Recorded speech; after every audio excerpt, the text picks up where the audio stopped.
When we go to these certain areas, they stone the Buddhists when the Buddhists go to these people.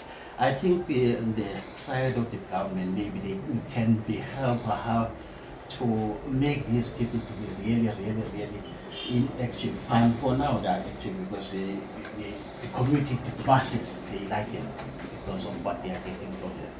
On the other side, we do have the OCA Act, which we are dealing with, to identify. We do have in this area 45 cases that are in court. And it's taken very long. It's taken very long. It's not something which you can put on a control today and tomorrow be finished. Meanwhile, while you're busy with that, what that case, they are continuing to do this thing, not using this poor community. It's a very big challenge, Mr. President. It's a very big challenge.